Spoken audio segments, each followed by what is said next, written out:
السلام عليكم. فيديو اليوم ان شاء الله حشارك معاكم طريقتي في عمل مكرونة التونة. يلا نشوف طريقة التحضير والمقادير. هنا عندي مقادير المكرونة بالتونة. هنحتاج هنا علبة مكرونة خواتم، هنحتاج هنا عندي كاسة صلصة اللي هي الطماطم اللي تيجي مركزة بدا الشكل في القوارير، او ممكن تستخدمي حبتين طماطم عادي مفرومة. عندي هنا علبة تونة اللي بالزيت حقها، علبة كبيرة تونة. عندي هنا حبة بصل مفرومة. عندي هنا ملعقة صغيرة جدا من الثوم المهروس اللي سبق وسويته معاكم في القناة. عندي هنا ملعقة كبيرة من الصلصة.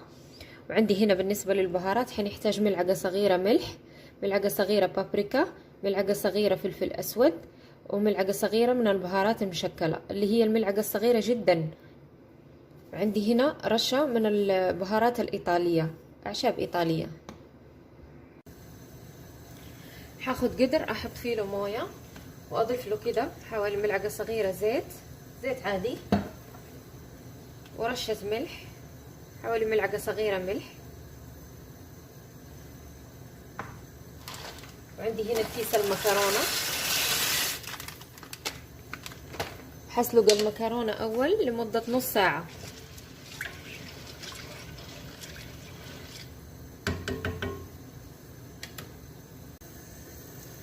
دحين راح اجهز الصوص حق المكرونه. هاخد شويه زيت زيتون او زيت عادي زي ما تحبوا. هاخد بصل، حبه البصل، الثوم،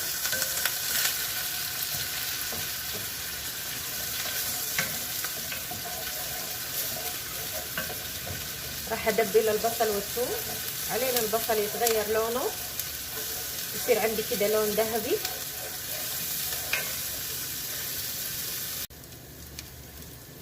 هنا خلاص بعد ما تحمر عندي البصل راح اضيف الصلصة ملعقة كبيرة. احمص الصلصة شوية.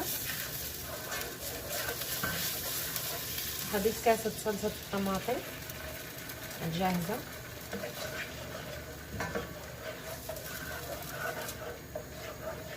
هضيف التونة بالزيت حقها، عشان كده ما نكتر زيت في البداية. وراح اضيف البهارات حسب لكم البهار. المقادير كلها في صندوق الوصف. خلطها كده شوية على نار عالية طبعا. نحاول نفتت كده. هرش شوية بهارات إيطالية، شوية بس.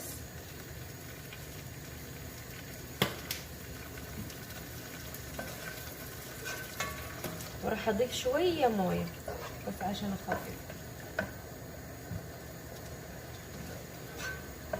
بهذا الشكل. نحاول نفتت التونة اذا في عندنا كتل. هي اصلا التونة هذه مفتتة بس نحاول نفتت اذا في كتل كمان.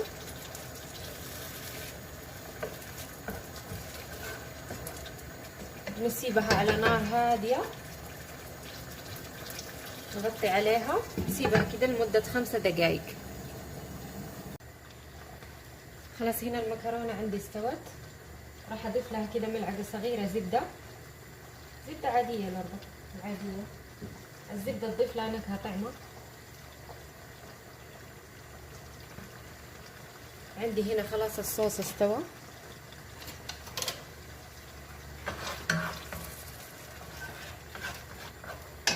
راح اضيف له شوية بقدونس،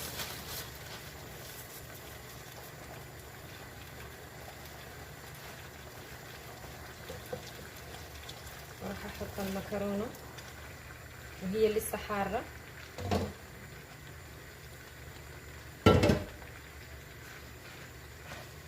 ابدا اقلبها بهذا الشكل كده ملعقتين عشان تتشرب عندي الصوص على نار واطية، نار وسط يعني، بس انا ابغاها تتشرب الصوص وهي حارة.